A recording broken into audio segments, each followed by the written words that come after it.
திராட்சப்பழத்தோட்ட ஊழியங்கள் கர்த்தரருளின ஊழியங்கள் திராட்சப்பழத்தோட்ட ஊழியங்கள் கர்த்தரருளின ஊழியங்கள் அவரில் நிலைத்திருந்து கனி கொடுப்போம் கர்த்தர் வாய்க்க செய்வார் அவரில் நிலைத்திருந்து கனி கொடுப்போம் கர்த்தர் வாய்க்க செய்வார் துதி உமக்கே துதி உமக்கே துதி உமக்கே என்றுமே என்றும் துதி உமக்கே துதி உமக்கே துதி உமக்கே என்றுமே என்றும் துதி உமக்கே என்றுமே என்றும் துதி உமக்கே என்றுமே. சிறியவனை புழுதிலிருந்தும் எளியவனை குப்பையிலிருந்தும் எடுத்து உயர்த்தி ராஜாக்களோடும் பிரபுக்களோடும் வந்திருக்க செய்கிற அருமை ஆண்டவர் இயேசு கிறிஸ்துவின் இனிதான நாமத்தினாலே இந்த சத்தத்தை கேட்கின்ற அனைத்து தேவனுடைய பிள்ளைகளுக்கும் என்னுடைய அன்பான வாழ்த்துல்கள். நீங்கள் கோடா கோடியாய் பெருகுவீர்களாக, உங்களுடைய பிள்ளைகள் கோடா கோடியாய் பெருகுவார்களாக என்று வாழ்த்துகின்றேன், ஆசீர்வதிக்கின்றேன். பிரித்துக்குரியவர்களே, ஒவ்வொரு நாளும் இப்படியாக உங்களுக்கு தேவையான மன்னாவை கொண்டு வருவது என்பது கர்த்தர் கொடுத்திருக்கின்ற மிகப்பெரிய பாக்கியம். இதற்காக நான் ஆண்டவரை சோத்தரிக்கின்றேன், துதிக்கின்றேன். கர்த்தர் நமக்கு என்ன பணியை கொடுக்கின்றாரோ அந்த பணியை நாம் மிகுந்த உற்சாகத்தோடு சந்தோஷத்தோடு நான் செய்ய வேண்டும். என்ன வேலையை கொடுத்திருந்தாலும் அந்த வேலைக்கு நான் சந்தோஷமாக போக வேண்டும். அந்த வேலை உலகத்தின் பார்வைக்கு அற்பமான வேலையாக இருக்கலாம், கொஞ்சோள சம்பளம் தான் கிடைக்கலாம், பல கடினமான சூழ்நிலைகள் அங்கே இருக்கலாம். ஆனால் ஆண்டவர் அந்த வேலையை தானே நமக்கு தந்திருக்கிறாரு, அப்படித்தானே? அதனால் அந்த வேலைக்கு நம்ம சந்தோஷமாக போகணும். அதை குறித்து நம்ம கம்ப்ளைண்ட் பண்ணக்கூடாது. மக்கள் என்னை குறித்து கேவலமாக நினைப்பாங்களோ, இவ்வளோ படிச்சுட்டு இந்த வேலைக்கு வந்திருக்கிறான் அப்படின்னு சொல்லுவாங்களோன்னு சொல்லி நீங்கள் நினைக்கக்கூடாது. நானும் கூட ஆரம்ப காலத்தில் லயலா கல்லூரியிலே படித்து விட்டு ஒரு மெட்ரிகுலேஷன் ஸ்கூலில் நான் பிஜி அசிஸ்டண்ட்டாக 3 வருஷம் வேலைக்கு போனேன். அப்போ எல்லோரும் என்னை பார்த்து மெட்ரிகுலேஷன் ஸ்கூலில் வேலை பார்க்கானான்னு சொல்லி அற்பமாக நினச்சாங்க. நான் அப்போது ஆண்டு எனக்கு அந்த வேலை தான் கொடுத்துருந்தார், அதை நான் சந்தோஷமாக செய்தேன். கொஞ்சம் கொஞ்சமாக ஆண்டவர் என்னை முன்னேற்றி இன்றைக்கு எந்திரமான அரசு சம்பளத்தில் பேராசிரியராய் பணிபுரிய கர்த்தர் உதவி செய்திருக்கிறார். நாம் கர்த்தர் நமக்கு என்ன தாராரோ அதை சந்தோஷமாக இருந்தோன்னா அதை கொஞ்சம் கொஞ்சமாக நம்ம உயர்த்தி நினைத்து பார்க்க முடியாத உச்சத்திற்கு கர்த்தர் நம்மை அழைத்து கொண்டு செல்வார். கர்த்தரிடத்தில் மனமகிழ்ச்சியாக இரு, அவர் உன் இதய விருப்பங்களை நிறைவேற்றுவார். ஆண்டவர்கிட்ட எப்பவுமே ஹாப்பியாக இருக்கணும். ஜோமனை வந்தாலே ஹாப்பியாக இருக்கணும், சர்ச்சுக்கு வந்தாலே ஹாப்பியாக இருக்கணும், பிரதர் மெசேஜ் கொடுக்காங்கனாலே ஹாப்பியாக அது கேட்க வரணும். சூழ்நிலைகள் எவ்வளவும் கடினமாக இருக்கட்டும், குடும்பத்தில் எவ்வளோ கஷ்டம் இருக்கட்டும், சரீரத்தில் எவ்வளோ பலகீனங்கள் வியாதிகள் இருக்கட்டும், நாளைய தினத்தில் எவ்வளோ பெரிய சவால்கள் நமக்காக காத்திருக்கட்டும், இன்றைக்கி நம்ம சந்தோஷமாக வர வேணும். அப்பொழுது தான் ஆண்டவர் பெரிய காரியங்களை செய்வார் என்பதில் சந்தேகமே இல்லை. பிரியத்துக்குரியவர்களே, இப்படியாக கர்த்தருக்குள்ளே மனமகிழ்ச்சியாக வாழ கற்றுக்கொள்ளுங்கள். எவ்வளவு கடினமான சூழ்நிலை இருந்தாலும் சிரித்த முகத்தோடு நீங்கள் காணப்படுங்கள். Always have a big and broad smile in your face. ரொம்ப வருஷத்துக்கு முன்னாலே ஒரு வெள்ளைக்கார பிரசங்கியார் பேசும்போது சொன்ன வார்த்தை, always have a big and broad smile in your face. நம்ம அப்படி சிரித்த முகத்தோடு நாம் காணப்படுவோம் என்றால் நம்மை பார்க்குறவங்கலாம் உன்னுடைய இயேசு எனக்கு வேண்டும் என்று சொல்லி நம்ம ஆண்டவர் இயேசு ஏற்றுக்கொள்வாங்க. நீங்கள் எப்பவும் துக்கமுகமாக கன்னத்திலேயே கை வச்சு கவலையோடே இருப்பீங்கன்னா உன் இயேசு எனக்கு வேண்டவே வேண்டாம் அப்படின்னு சொல்லி ஓட்டம் பிடிச்சிருவாங்க. எனவே நீங்கள் வாழுகிற வாழ்க்கை அநேகராலே கவனிக்கப்படுகிறது. அப்படிதான் நிறைய பேர் பார்த்துட்ருக்காங்கன்னு உங்களை இவங்கெல்லாம் இயேசுவண்டை இழுக்கப்படுவதற்கு அந்த வாழ்க்கை ஒரு ஆதாரமாக இருக்கும் என்பதை நீங்கள் மறக்கக்கூடாது. 1000 கண்கள் நம்மளை பார்த்துக்கிட்டே தான் இருக்குது. நம்ம எப்பொழுதும் சந்தோஷமாக இருப்போம்னா அதை பார்த்து அநேக தொடப்படுவார்கள், அநேகர் ஆண்டவரின் பக்கமாக இழுக்கப்படுவார்கள். பிரியத்துக்குரியவர்களே, நம்முடைய ஊழியத்திற்காக ஜெபியுங்கள். ஒவ்வொரு சனிக்கிழமையும் ஒவ்வொரு ஊருக்கு போய் நம்ம ஊழியம் பண்ணுறோம். இந்த சனிக்கிழமை மார்த்தாண்டம் பகுதி ஜனங்களே, உங்கள் ஊருக்கு நான் வாரேன். சனிக்கிழமை காலை 10 மணிக்கு வெட்டுமணி ஜங்ஷன் அந்தோனியால் கோயில் போகிற வழியில் இருக்கிற ஒய்எம்சே ஹாலு உள்ள நேராக நடந்து வந்து ரைட் சைடில் மேலே ஏறினீங்கன்னா இருக்குது. அங்கே நான் உங்களுக்காக காத்திருப்பேன். கூட்டத்தின் இறுதியிலே உங்களுக்கு தனித்தனியாக ஜெபிக்கப்படும். சுவையான உணவு வழங்கப்படும். நீங்கள் ஏன் வரக்கூடாது? எத்தனை பேர் இருக்கிறீங்க. சாமியார் மடம் பக்கத்தில் இருக்குது, களியக்காவிளையிலேருந்து நிறைய பேர் வராங்க, இன்னும் நிறைய பேர் வரலாம். இந்த சைடில் கடையாளமோடு படந்தாளுமோடு இங்கே நீங்கள் பார்த்தீங்கன்னா மண்டே மார்க்கெட்டு எவ்வளோ ஊர் சுந்தி இருக்குது, குலசேகரம், எல்லா பகுதியிலிருந்து ஜனங்கள் திரளாக வர வேண்டும் என்று உங்களை அன்பாய் அழைக்கின்றேன். மாதத்தில் ஒரே ஒரு சந்தர்ப்பம், அதை நீங்கள் பயன்படுத்தி கொள்வீர்களாக. கர்த்தர் உங்களை ஆசீர்வதிப்பாராக என்று வாழ்த்துகிறேன். நம்முடைய அடைக்கலான் குருவி இல்லத்திலே கர்த்தருடைய பிரதான கிருபையினாலே இப்பொழுது 5 பேர்கள் தங்கியிருக்கிறாங்க. எல்லோரும் இங்கே வந்த பிறகு சந்தோஷமாக இருக்கிறாங்க. ஏனென்றால் அவர்களுக்கு நல்ல உணவை நாம் அளிக்கின்றோம் சூடாக. அது மாத்திரமல்ல, அவர்களுக்கு தினந்தோறும் காலை 10 மணி முதல் 12 மணி வரைக்கும் சிறப்பு ஜெபங்கள் ஏறெடுக்கப்படுகின்றது. நாசிரியத்தின் ஜாம்பவான்கள் வரவேல் சேகர் ஐயா மற்றும் தீப்புரி தேவராய ஐயா போன்றவர்கள்லாம் வந்து ஜெபத்தை நடத்துகிறாங்க. அதனால் ஒரு நல்ல ஒரு ஆவிக்குரிய அட்மாஸ்பியர் அங்கே இருக்கிறது. ஒரு ஆவிக்குரிய முதியோர் இல்லமாக அது காணப்படுகிறது. நீங்கள் அங்கே வந்து தங்கலாம். இன்றைக்கி பல காரணங்களால் பெற்றோர்களை பராமரிக்க முடியாத நிலைமையில் பிள்ளைகள் இருக்கிறாங்க. இந்த செய்தி நீங்கள் கேட்டுட்ருப்பீங்கன்னா உங்கள் பெற்றோர்களை தாராளமாக இந்த ஆவிக்குரிய முதியோர் இல்லத்திற்கு நீங்கள் அனுப்பலாம் என்கிற நல்ல செய்தியை உங்களுக்கு நான் அறிவிக்கும்படியாக விரும்புகிறேன். இன்னும் 45 முதியவர்கள் நமக்கு தேவை. இல்லை 3 பேர் புக் பண்ணியிருக்கிறாங்க. இன்னும் கூட அநேகர் வந்து நீங்கள் தங்கலாம். தேவனுக்குள்ளே சமாதானமாய் உங்கள் அந்திம காலத்தை கழிக்கலாங்கிற செய்தியை அறிவிக்கும்படியாக விரும்புகிறேன். உங்கள் பெற்றோர்கள், தாத்தா, பாட்டிமாருடைய நினைவு நாட்கள் வரும் என்றால் நீங்கள் தாராளமாக இங்கே தங்கியிருப்பவர்களுக்கு இலவசமாக உணவை அளிக்கலாம் என்கிற நல்ல செய்தியை நான் அறிவிக்கும்படியாக விரும்புகிறேன். முடிந்த உதவிகளையும் கூட நீங்கள் கட்டுமான பணிகளுக்கு கூட செய்யலாம். கர்த்தர் உங்களை ஆசீர்வதிப்பாராக.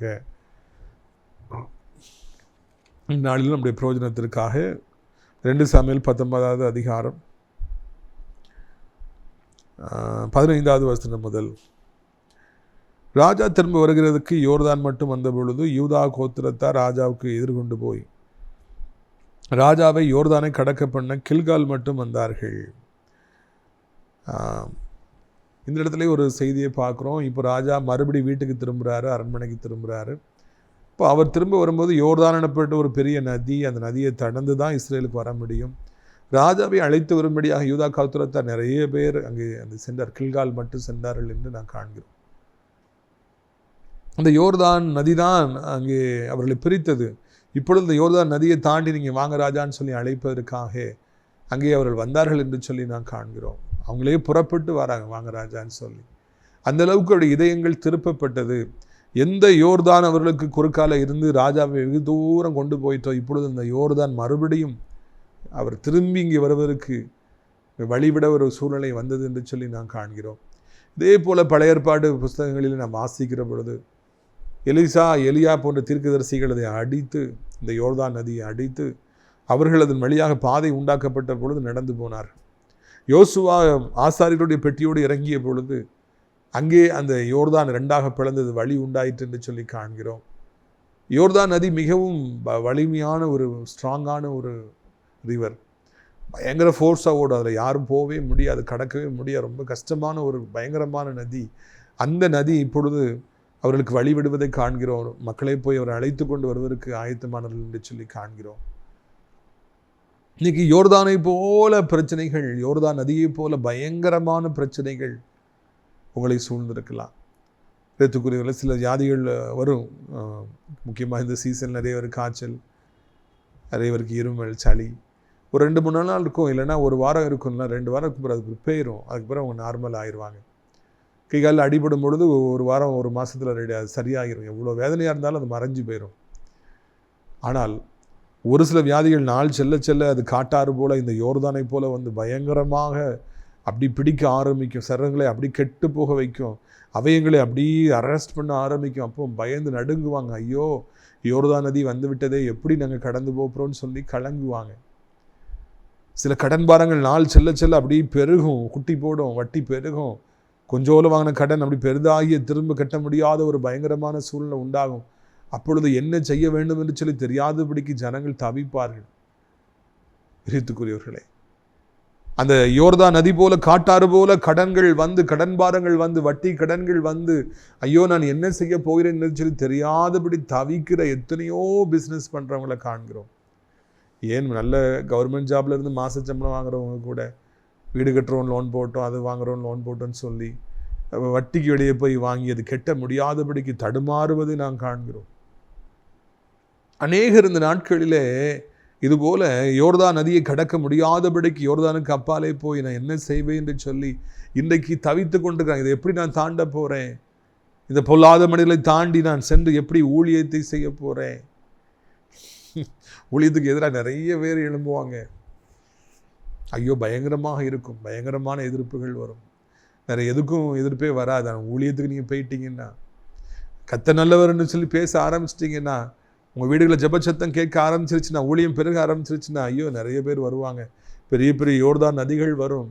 நீங்கள் அதை செய்ய முடியாதபடிக்கு, ஊழியங்களை செய்ய முடியாதபடிக்கு உங்களை டிஸ்கரேஜ் பண்ணுவதற்கு அநேகர் எழும்புவார்கள். இதை செய்யாத அந்த ஊழியம் வேண்டான்னு சொல்லி சொல்லுவாங்க.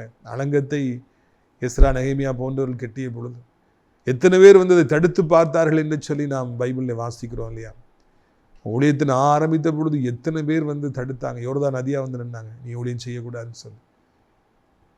நேசிக்கிற மிகவும் நேசிக்கிற என் தாய் மாமா, அம்மாவுடைய தம்பி ஞான பண்டிதன் மாமா, அவங்க ஆண்டரை அறியாதவங்க, ஊழியன்னா என்னன்னே தெரியாது. அவங்க ஒரு நாள் என்னை கூப்பிட்டு சொன்னாங்க, நீ தான் ஊழியன்னு போறியாமே, முதல்ல வேலைக்கு போப்பா, குடும்பத்தை காப்பாற்று, ஊழியத்துக்காக நீ போகிறேன்னு சொல்லி சத்தம் போட்டாங்க. அவங்க என் மேலே உள்ள நல்ல எண்ணத்தில் தான் அவங்க சொல்கிறாங்க. இங்கே இருக்கிறவங்க போய் அவட்ட போய் தான் போட்டு கொடுத்துருக்காங்க. அப்போ அவங்க சொல்கிறாங்க, ஊழியன்னு அலையிறியாமல் முதல்ல வேலைக்கு போப்பா. ஆனால் இன்றைக்கு இந்த ஊழியந்தான் என்னை இவ்வளோ உயர்த்தி வைத்திருக்கின்றது. இத்தனை லட்சம் பேருக்கு என்னை அறிமுகப்படுத்தியிருக்கிறது, ஆசீர்வாதமாய் மாற்றி இருக்கிறது. அன்றைக்கு அவர்கள் அப்படி சொன்னார்கள் என்பதற்காக ஊழியத்தை விட்டு நான் பின்வாங்கி வந்திருப்பேன் என்றால் ஒன்றுமே என் வாழ்க்கையில் நடந்திருக்காது அல்லவா? பிரியத்துக்குரியவர்களை, யோர்தான் நதிகள் வரும், பயமுறுத்தும். இதனை தாண்டி போக முடியாது. இந்த வேலையில்லா திண்டாட்டத்தை நீ தாண்டி முடியாது. உனக்கு வேலை கிடையாது, உனக்கு வருமானம் கிடையாது, நீ கடைசி வரைக்கும் இப்படி தான் இருப்ப. பெரிய ஒரு யோர்தான் நதியாக இருக்கும். உனக்கு குழந்தையே பிறக்காது, உனக்கு திருமணமே ஆகாது என்று யோர்தான் நதி குறுக்கால வரும். ஒரு நாள் வருகிற பொழுது இந்த யோர்தான் நதி வழிவிடும் என்பதுதான் இந்த நாளிலே நான் காண்கிறோம். இந்த யோர்தான் நதியை தாண்டி அழைச்சி வருவதற்கு ஆட்கள் வராங்க. ஒரு பெரிய கூட்டம் வருது. கர்த்தர் உங்களுக்காக ஒரு கூட்டத்தை அனுப்புவார். உங்களுக்காக அநேகர் எழும்புவார்கள். உங்களை வெளியே கொண்டு வரணுங்கிறதுக்காக, உங்களை சரியான இடத்துக்கு அழைச்சிட்டு போகணுங்கிறதுக்காக ஆண்டவர் ஆட்களை அனுப்புவார். அந்த யோர்தான் நதி மறைந்து போகும் என்கிற நல்ல செய்தியை நான் அறிவிக்கும்படியாக விரும்புகிறேன். ஆரம்பத்தில் ஊழியத்துக்கு வந்த பொழுது என்னை அற்பமாய் பார்த்தவங்க, அற்பமாய் கேவலமாக பேசினவங்க, என்னெல்லாமோ பேசினாங்க. இப்போ நினச்சா அதெல்லாம் சிரிப்பாக தான் வருது. அவங்க சொன்ன வார்த்தைகளை ரிகலெக்ட் பண்ணி பார்த்தா, ஊரை ஏமாற்ற வந்திருக்கிறான், இவன் பணம் சம்பாதிக்க வந்திருக்கான், என்னெல்லாமோ சொன்னாங்க. இன்றைக்கி அவர்கள் என்னை அப்படி கேவலமாய் பேசியவர்களே இன்றைக்கு ஆச்சரியத்தோடு பார்க்கிற அளவிற்கு ஆண்டவர் வைத்திருக்கிறார். அல்லேலூயா. அப்போ ஆண்டவர் எவ்வளோ நல்லவர் பார்த்தீங்களா? யோர்தான் நதி இருக்குது, நம்முடைய வாழ்க்கை முடிஞ்சு போச்சு அப்படின்னு சொல்லி நீங்கள் நினச்சிங்கன்னா நீங்கள் சிறு பிள்ளைகளாக இருப்பீங்க. இந்த வியாதி வந்துருச்சு, கேன்சர் வியாதி வந்துருச்சு, கிட்னி ஃபெயிலியர் ஆயிடுச்சு, இனி அவ்வளோதான், வாழ்க்கை முடிஞ்சிடும் அப்படின்னு சொல்லி நீங்கள் நினைப்பீங்கன்னா சிறு பிள்ளைகளாக இருப்பீர்கள். இவ்வளோ கடன் வந்தாச்சு, அவ்வளோதான், இதை எப்படி நம்ம கெட்ட போகிறோம், இவ்வளோ அநியாயமாக வட்டி வாங்குறோம், இதை தாண்டி எப்படி வரப்போகிறோம்னு நினைப்பீங்கன்னா நீங்கள் சின்ன பிள்ளைங்க. இல்லை, இந்த யோர்தான் எனக்காக வழிவிடும். ஒரு நாளின் முற்பிதாவாகிய யோசாவுக்காக இது வழிவிட்டது, ஒரு பிதாக்களாகிய எலியா எலிசாவுக்காக வழிவிட்டது, தாவீதுக்காக இப்பொழுது வழிவிடுகிறது, எனக்கும் கூட வழிவிடும் என்று சொல்லி நீங்கள் விசுவாசிக்க வேண்டும். அதாவது இந்த கிறிஸ்டியன் லைஃபு, இந்த ஆவிக்குரிய ஓட்டத்தில் மிக முக்கியமான ஒன்று என்னவென்றால், என்னுடைய சுவாச காற்று என்னவென்றால் விசுவாசம் என்பதுதான். கர்த்தர் நடத்துவார், என் மீட்பர் உயிரோடு இருக்கிறார். நெகட்டிவான தாட்ஸுக்கு, நெகட்டிவான பேச்சுக்கெல்லாம் ஆண்டவருடைய பிள்ளைகளுக்கு இடமே கிடையாது. நெகட்டிவான பேச்சுக்கு இடமே கிடையாதுங்கிறேன். சமீபத்தில் உடம்பு ரொம்ப சரியில்லாமல் இருக்கிற வாலிபனை ஊழியத்துக்கு அழைத்து கொண்டு வந்து பின்னால் படுக்க வச்சுருந்தாங்க. மரண படுக்கையில் அவர் இருந்தார். அப்போது கூட்டத்துக்கு வந்து அநேகர் அவர் கண்ணீரோடும் பாரத்தோடு ஜெபிச்சாங்க. ஆனால் அதில் ஒரு சிலர் நீங்கள் ஜெபத்துக்கும் பாருங்கள், நோய்க்கும் பாருங்கள், பேய்க்கும் பாருங்கள், மந்திரவாதிகள்கிட்ட கூட்டு போங்க, அங்கே கூட்டு போங்க, இங்கே கூட்டு போங்கன்னு சொல்லி அவங்கள்ட்ட பேசி அவருடைய மனதை நோகடித்தார்கள். பெற்றோர்களையும் உடன் பிறந்தவர்களையும் நோகடித்தாங்க. கூட்டத்துக்கு வந்து சரிதான், மந்திரவாதிட்டையும் கூட்டு போங்க, அங்கேயும் போய் பாருங்கள், இங்கேயும் போய் பாருங்கள், வேறு இடத்துக்கு கூட்டு போங்க என்று சொல்லி அவர்களை நோகடித்தாங்க. நிறைய மக்களுடைய வாய் வந்து பேசும், சாத்தானுடைய வாயிலிருந்து பேசுவான். உங்களுடைய உற்சாகத்தை குலைத்து போடும்படியாக, விசுவாசத்தை உடைத்து போடும்படியாக அவன் முயற்சிப்பான். நீங்கள் சோர்ந்து போகாதீங்க. தேவனுடைய பிள்ளைகளுக்கு இருக்கிற மிகப்பெரிய பலன் நம்முடைய விசுவாசம். சிம்சோனை பாருங்கள், கண்களை இழந்து போன நிலைமை, இருள், மிகப்பெரிய உயரத்திலிருந்து கீழே விழுந்திருக்கிறார். வாரினால் அடிக்கிறாங்க, சங்கிலியால் கெட்டுறாங்க. மாடு சுற்றி வர வேண்டிய இடத்துல அந்த கிரைண்டிங் மில், மாவு அரைக்கணும், மாடு மாதிரி தள்ளி சுற்றி சுற்றி வர வைக்கிறாங்க. எல்லாரும் சிரிக்கிறாங்க, பரியாசம் பண்ணுறாங்க. அவ்வளவு கஷ்டமான நிலைமை. ஆனால் அவர் விசுவாசத்தை விடவில்லை. தேவன் பெரியவர், கர்த்தர் பெரியவர். அவர் என்னை விட்டு விலக மாட்டார், கைவிட மாட்டார். என்னை இந்த சூழ்நிலையிலிருந்து வெளியே கொண்டு வருவார். என்னை ஆண்டவராக நினைத்தா ஒரு நிமிஷத்தில் என்னை மாற்றுவார், மறுபடியும் என்னை ஆசீர்வதிப்பாருங்கிற விசுவாசத்தில் சிம்சோன் துளி அளவும் குறைந்து போகவில்லை. ஆபிரகாமுடைய பிள்ளைகளாகிய நாம் அவரை போல விசுவாசிக்க வேண்டும். அவர் 100 வயசுல ஆண்டவர் எனக்கு சொன்னால் செய்வார் என்று சொல்லி வானத்து நட்சத்திரங்களை பார்த்து, கடற்கரை மண்ணை பார்த்து தன்னை உற்சாகப்படுத்தியது போல நாமும் விசுவாசிக்க வேண்டும். அநேக தேவனுடைய பிள்ளைகளுடைய விசுவாசத்தை எபிரேயர்களை வாசிக்கிறோம். என்னை கவர்ந்த விசுவாசங்களே ஒன்று சிம்சோனுடைய விசுவாசம். விசுவாசிப்பதற்கு எதுவுமே இல்லாமல் இருந்த நிலைமையிலும், அவருக்கு சார்பாய் பேசுவதற்கு ஒருவரும் இல்லாமல் இருந்த நிலைமையிலும், மிக கடினமான ஒரு நிலைமை வந்த பொழுதும், காரிருள் வந்த பொழுதும் அவர் கொஞ்சம் கூட தளர்ந்து போகவில்லை. இந்த விசுவாசத்திலே அவர் பின்வாங்கவில்லை. அதெல்லாம் அந்த விசுவாச புத்திரர்களாம் இன்னைக்கு நமக்கு முன்னால் இருக்கிறாங்க. நமக்கு அவங்க சொல்கிறாங்க, நான்லாம் விசுவாசி, நீங்கள் ஏன் விசுவாசிக்க மாட்டேங்கிறீங்கன்னு சொல்லி கேட்குறாங்க. நாமும் அவர்களைப் போலவே நம்முடைய வாழ்க்கையில் விசுவாசித்து முன்னேறுவதற்கு நாம் நிச்சயமாக நம்மை பழக்குவித்து கொள்ள வேண்டும். தேவனாலே சூழ்நிலை மாற்ற முடியும். நம்முடைய ஆண்டவர் இயேசுவினாலே ஒரு அற்புதத்தை செய்ய முடியும், ஒரு அதிசயத்தை செய்ய முடியும். ஏசப்பாவால் குணமாக்க முடியாத வியாதின்னு ஒன்று கிடையாது. ஏசப்பாவால் சந்திக்க முடியாத ஒரு கடன்பாரன்னு ஒன்று கிடையாது. இதையெல்லாம் நீங்கள் மனதில் வைத்துக்கொள்ள வேண்டும் என்று உங்களை அன்போடு கூட நான் அழைக்கின்றேன். எழுத்துக்குரியர்கள் அடுத்த வசனத்தை நாம் வாசிப்போம். பாருங்கள், 2 சாமுவேல் 19வது அதிகாரம் 16வது வசனம். பஹ்ரீம் ஊரானாகிய பென்யமீனாகிய கேராவின் மகன் சீமேயும் தீவிரித்து யூதா மனுஷரோடு கூட தாவீது ராஜாவுக்கு எதிர்கொண்டு போனான். அவனோட பென்யமீன் மனுஷர் 1000 பேரும், சவுலின் வீட்டு வேலைக்காரனாகிய சீபாவும் அவனோட கூட அவனுடைய 15 குமாரரும், அவருடைய 20 வேலைக்காரர் இருந்தார்கள். அவர்கள் ராஜாவுக்கு முன்பாக யோர்தானை வேகமாய் கடந்து போனார்கள். பாருங்க, இதில் ஒரு நோட்டபுள் இன்சிடென்ட் நடக்குது. யூதா மனுஷர்லாம் தாவீது ராஜாவை வரவேற்கிறதுக்கு போகிறாங்க. ராஜா வாங்கன்னு இருக்கையை நீட்டி கூட போகிறாங்க. அப்போ அவங்க கூட சீமி அவன் வேகமாக கூட போனாங்க. சீமி ஞாபகம் இருக்கா?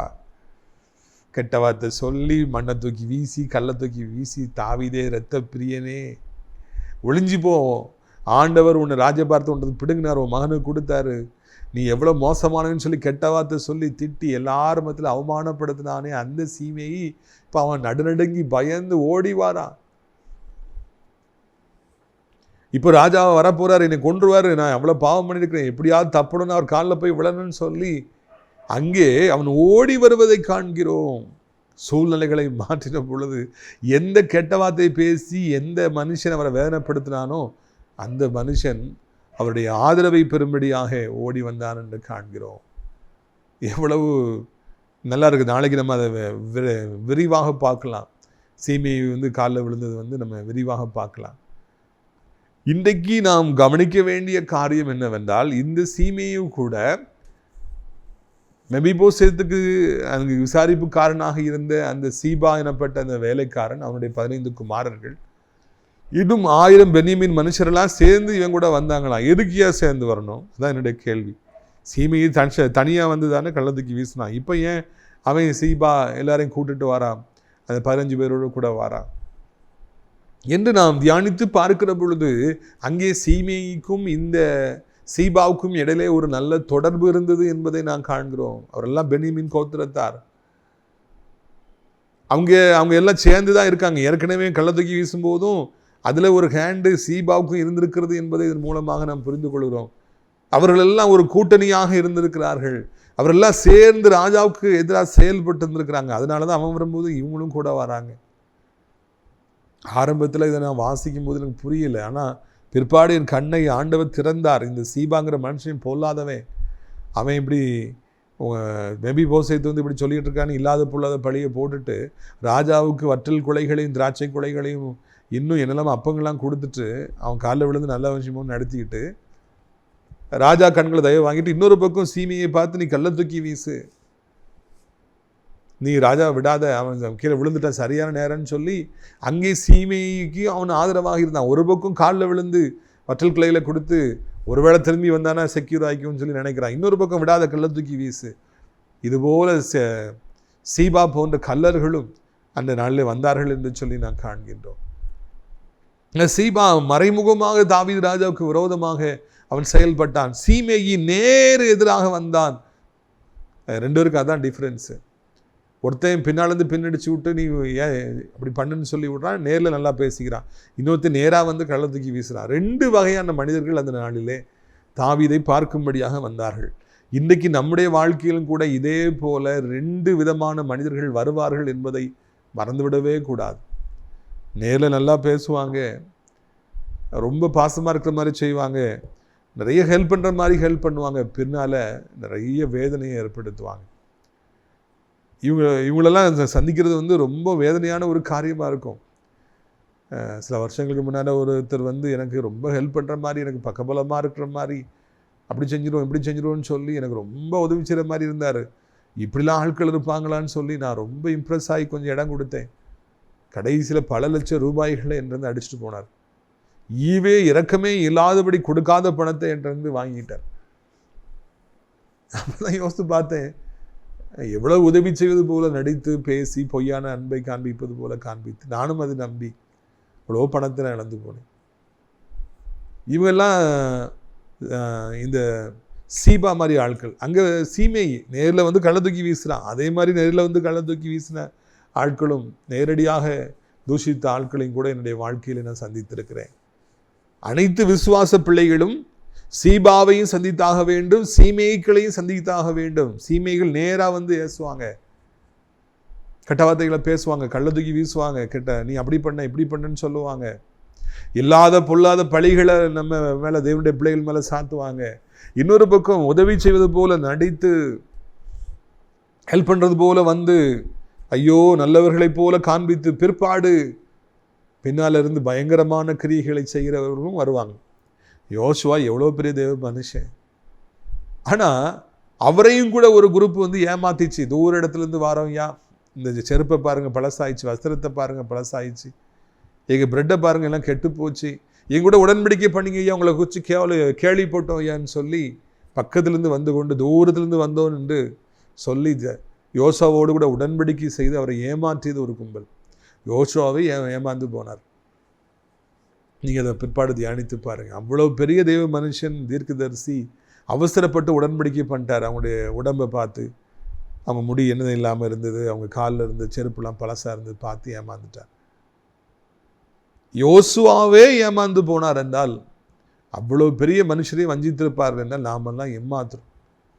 ராஜா திரும்பி வாராருன்னா உடனே அங்கே சீபா வாரான், உடனே சீமை வாரான், இரண்டு விதமான மக்கள் வராங்க. இன்னொரு பக்கம் ஜென்யூனா அவருக்கு ஹெல்ப் பண்ணணும்னு சொல்லி யூதா கோத்திரம் வருதே. எல்லாரும் கடந்து தான் அவர் மறுபடியும் ராஜ்யபாரத்துக்கு போக வேண்டும். பிரித்துக்குரியவர்களே, வாழ்க்கைன்னா பிரச்சனை வந்து தான் ஆகும். ஊழியத்துக்கு வந்துட்டோன்னா பிரச்சனைகள் வந்து தான் தீரும். அதே போல் வாழ்க்கை பாதையில் விசுவாச ஓட்டத்தில் சீபாக்களும் சீமைகளும் வருவாங்க. நம்ம சந்திச்சு தான் ஆகணும். ஆண்டவர்கிட்ட சொல்லணும், ஆண்டவரே நான் ஒரு சிறு பிள்ளை, பேச அறியாதவன், யார் எப்படின்னு எனக்கு தெரியவே தெரியாது, நீங்கள் தான் எனக்கு ஞானத்தை தரணும், நீங்கள் தான் எனக்கு உண்மையான முகங்களை காண்பிக்கணும், நான் ஏமாந்து விடக்கூடாது என்று சொல்லி நீங்கள் ஆண்டவரிடத்தில் சொல்லணும். அப்படி சொன்னாதான் ஆண்டவர் தோளுரித்து காண்பிப்பார் யார் உண்மை யார் பொய் என்று சொல்லி உங்களுக்கு தெரிய வரும். நம்ம அநேக நேரங்களில் பொய்யானவரில் உண்மையானவரில் நினைக்கிறோம், உண்மையானவரில் பொய்யானவரில் நினைக்கிறோம். ஆனால் ஆண்டவர்கிட்ட நம்ம ஜெபம் பண்ணோம் அப்படின்னா, என் மகனை நீ ஏமாத்துறன்னு சொல்லி பொய்யர்களாக ஆண்டவர் காண்பிப்பார், உண்மையானவர்களை உண்மையானவர்களாக காண்பிப்பார். இந்த மாதிரி தவறானபடி நினைத்து எத்தனையோ பேருடைய வாழ்க்கை நாசமாகி இருது. பொல்லாதவங்களை பொய்யானவரில் உண்மையானவர்கள் நினைச்சு சில முடிவுகள் எடுக்கிறதுனால அநேகருடைய வாழ்க்கையாய் நாசமாகி விடுகிறது. ஆனால் நாம் அப்படி ஏமாந்து விடாதபடி இருப்பதற்கு கர்த்தர் உதவி செய்வாராக. அவனோட டெய்லி கேளுங்க, என் கண்ணை திறங்கப்பா, உண்மையை எனக்கு காண்பிங்க, நான் ஏமாந்து விடக்கூடாது, நம்முடைய பிள்ளை வெட்கப்பட்டு போய்விடக்கூடாது என்று சொல்லுங்கள். அப்பொழுது கர்த்தர் நிச்சயமாய் செய்வார். அது மாத்திரமல்ல, கள்ள தூக்கி வீசினவங்க, கெட்ட வார்த்தை பேசினவங்க, உங்களை கேவலப்படுத்தினவங்களாம் உங்களை தேடி காலில் வந்து விழும்படியாக கர்த்தர் செய்வார். உங்களுக்காக ஜெபிக்கட்டுமா? கண்களை மூடுவீர்களா? எல்லாரும் நான் கண்களை மூடுவோமா? ஆண்டவரை நாம் நோக்கி பார்ப்போமா? அவருடைய இரக்கங்களுக்கு முடிவில்லை. நிச்சயமாய் அவர் நம்மை ஆசீர்வதிப்பார். நிச்சயமாய் கர்த்தர் நம்மை உயர்த்துவார். சிறு குழந்தை மாதிரி இருக்கீங்களா? உங்களை எல்லாரும் ஏமாத்துறாங்களா? பிறரை நம்பி நம்பி நம்பி நீங்கள் மோசம் போய் விட்டீர்களா? இன்றைக்கு ஆண்டவர் உங்களோடு பேசுகிறாரு. சோர்ந்து போயிருக்கீங்களா? நான் பாலூட்டி வளர்த்தவங்க, சீரூட்டி வளர்த்தவங்க, நான் தூக்கி விட்டவங்க, இந்த உதவி வாங்கினவங்களே இன்றைக்கி எனக்கு எதிரியாக இருக்காங்களே, நான் என்ன பண்ணுவேன்னு சொல்லி தெரியாமல் நீங்கள் தவித்து கொண்டு இருக்கீங்களா? உங்களோடு ஆண்டவர் பேசுகிறார். உங்களை அவர் ஆசீர்வதிக்க விரும்புகிறார். உங்களை பலப்படுத்த விரும்புகிறார். ஸ்திரப்படுத்த விரும்புகிறார்.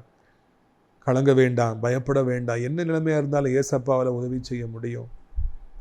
பொய்யான மனிதர்களை கர்த்தர் நிச்சயமாய் உங்களுக்கு காண்பிப்பார். அவர்கள் பொய்யானவர்கள் என்று சொல்லி நிச்சயமாய் ஆண்டவர் காண்பிப்பார்.